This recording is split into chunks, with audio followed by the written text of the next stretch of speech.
নমস্কার। বঙ্কিমচন্দ্র চট্টোপাধ্যায়ের আনন্দমঠ থেকে আমরা পড়াশোনা করছি। আগের দিনের ভিডিওতে আমরা বইটির উপক্রমণিকা এবং প্রথম খণ্ডের প্রথম পরিচ্ছেদ পড়েছিলাম।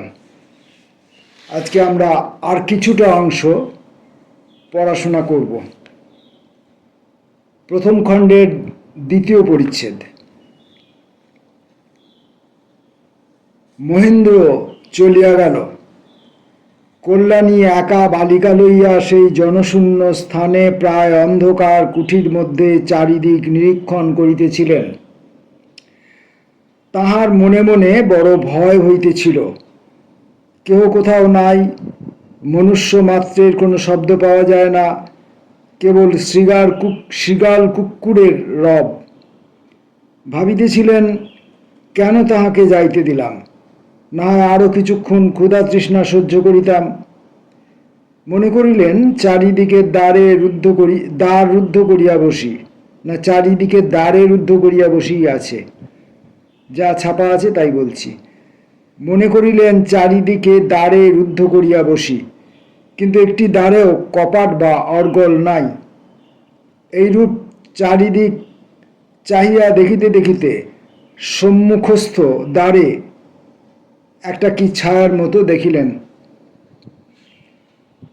মনুষ্যাকৃতি বোধ হয়, কিন্তু মনুষ্যও বোধ হয় না।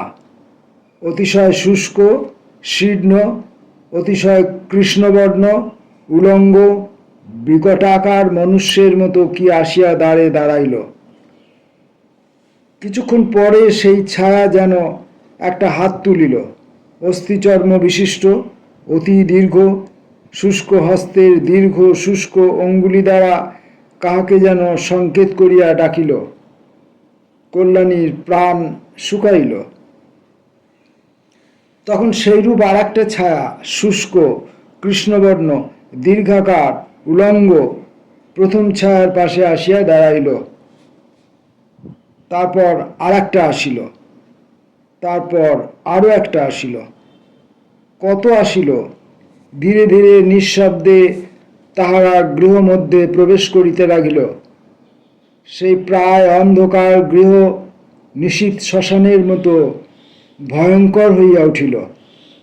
তখন সেই প্রেতবৎ মূর্তি সকল কল্যাণী এবং তাহার কন্যাকে ঘিরিয়া দাঁড়াইল। কল্যাণী প্রায় মূর্ছিতা হইলেন। কৃষ্ণবর্ণ শীর্ণ পুরুষেরা তখন কল্যাণী এবং তাহার কন্যাকে ধরিয়া তুলিয়া গৃহের বাহির করিয়া মাঠ পার হইয়া এক জঙ্গল মধ্যে প্রবেশ করিল। কিছুক্ষণ পরে মহেন্দ্র কলসি করিয়া দুগ্ধ লইয়া সেইখানে উপস্থিত হইল। দেখিল কেহ কোথাও নাই।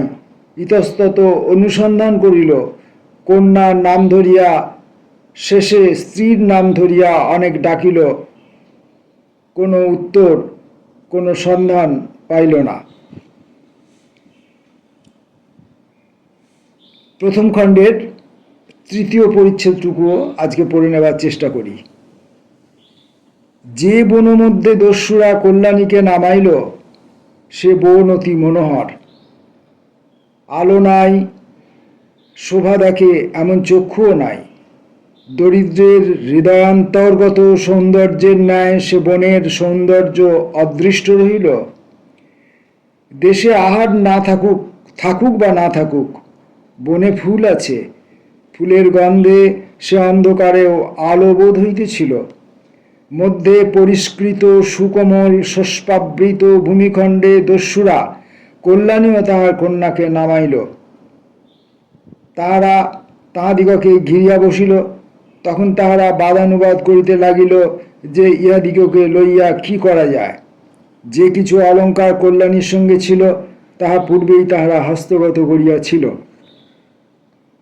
একদল তাহার বিভাগে ব্যতিব্যস্ত। অলঙ্কারগুলি বিভক্ত হইলে একজন দস্যু বলিল, আমরা সোনা রূপা লইয়া কি করিব? একখানা গহনা লইয়া কেহ আমাকে এক মুঠা চাল দাও, ক্ষুধায় প্রাণ যায়, আজ কেবল গাছের পাতা খাইয়া আছি, একজন এই কথা বলিলে সকলেই সেইরূপ বলিয়া গোল করিতে লাগিল। চাল দাও, চাল দাও, ক্ষুধায় প্রাণ যায়, সোনা রূপা চাই না। দলপতি তাহাদিগকে থামাইতে লাগিল, কিন্তু কেউ থামে না। ক্রমে উচ্চ উচ্চ কথা হইতে লাগিল, গালাগালি হইতে লাগিল, মারামারির উপক্রম। যে যে অলঙ্কার ভাগে পাইয়াছিল যে যে অলঙ্কার ভাগে পাইয়াছিল সে সে অলঙ্কার রাগে তাহার দলপতির গায়ে ছুঁড়িয়া মারিল। দলপতি দুই একজনকে মারিল, তখন সকলে দলপতিকে আক্রমণ করিয়া তাহাকে আঘাত করিতে লাগিল। দলপতি অনাহারে শীর্ণ এবং ক্লিষ্ট ছিল, দুই এক আঘাতেই ভূপতিত হইয়া প্রাণ ত্যাগ করিল। তখন ক্ষুধিত, রুষ্ট, উত্তেজিত, জ্ঞানশূন্য দস্যু দলের মধ্যে একজন বলিল, শৃগাল কুকুরের মাংস খাইয়াছি, ক্ষুধায় প্রাণ যায়, এসো ভাই, আজ এই বেটাকে খাই। তখন সকলে জয় কালী বলিয়া উচ্চ নিনাদ করিয়া উঠিল, বম কালী, আজ নরমাংস খাইব। এই বলিয়া সেই বিশীর্ণ দেহ কৃষ্ণকায় প্রেতবৎ মূর্তি সকল অন্ধকারে খলখল হাস্য করিয়া করতালি দিয়া নাচিতে আরম্ভ করিল। দলপতির দেহ পোড়াইবার জন্য একজন অগ্নি জ্বালিতে প্রবৃত্ত হইল। শুষ্ক লতা কাষ্ঠ তৃণ আহরণ করিয়া চকমকি শোলায় আগুন করিয়া সেই তৃণকাষ্ঠ জ্বালিয়া দিল।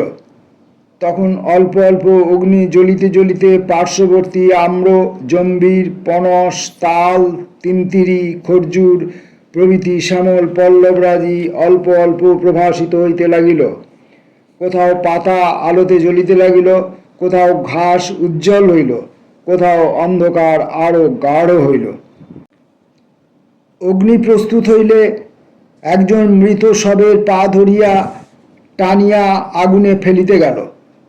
তখন আরেকজন বলিল, রাখো, রও রও, যদি মহামাংস খাইয়াই আজ প্রাণ রাখিতে হইবে, তবে এই বুড়ার শুকনো মাংস কেন খাই? আজ যাহা লুটিয়া আনিয়াছি তাহাই খাইব। এসো, ওই কচি মেয়েটাকে পোড়াইয়া খাই। আরেকজন বলিল, যাহা হয় পোড়া বাপু, আর ক্ষুধা সয় না। তখন সকলে লোলুপ হইয়া যেখানে কল্যাণী কন্যা লইয়া শুইয়াছিল সেই দিকে চাহিল। দেখিল যে সে স্থান শূন্য, কন্যাও নাই, মাতাও নাই। দস্যুদিগের বিবাদের সময় সুযোগ দেখিয়া কল্যাণী কন্যা কোলে করিয়া কন্যার মুখে স্তনটি দিয়া বনমধ্যে পলাইয়াছে। শিকার পালাইয়াছে দেখিয়া মার মার শব্দ করিয়া সেই প্রেতমূর্তি দস্যুদল চারিদিকে ছুটিল। অবস্থা বিশেষে মনুষ্য হিংস্র জন্তু মাত্র। আমরা আনন্দমঠের প্রথম খণ্ডের আজকের দ্বিতীয় এবং তৃতীয় পরিচ্ছেদ পড়লাম। এই বইটি আগে বলেছি, প্রথম দিনের পড়ায় বলেছি যে নিউ লতিকা প্রকাশনী থেকে প্রকাশিত হয়েছে। এর মধ্যে বেশ কিছু ছাপার ভুল রয়েছে, যেটা পড়াকালীন সময়ে আমাকে আরও একটু বিড়ম্বিত করছে। এমনিতেই আমি সাধু ভাষায় লেখা সাহিত্য পড়তে একটু অনভ্যাস বোধ করি, তার মধ্যে আবার এই ছাপার ভুল থাকার জন্যে আমি আরেকটু বেশি করে বিড়ম্বনা অনুভব করছি। আর যাই হোক, যেমনভাবেই হোক, বিড়ম্বনার মধ্য দিয়ে হোক, নিজের অদক্ষতার মধ্য দিয়ে হোক, যেমন করেই হোক, সেই স্কুল জীবনে গ্রামের লাইব্রেরি থেকে এনে পড়া আনন্দমঠটি সম্পূর্ণই বিস্মৃত হয়েছিলাম বলা যায়, স্বীকার করা উচিত। তো সেই আনন্দমঠটা আরেকবার পড়ার সুযোগ পাচ্ছি, এটাই আপাতত বড় কথা। নমস্কার, আসবো পরের দিন পরের অংশের পাঠে।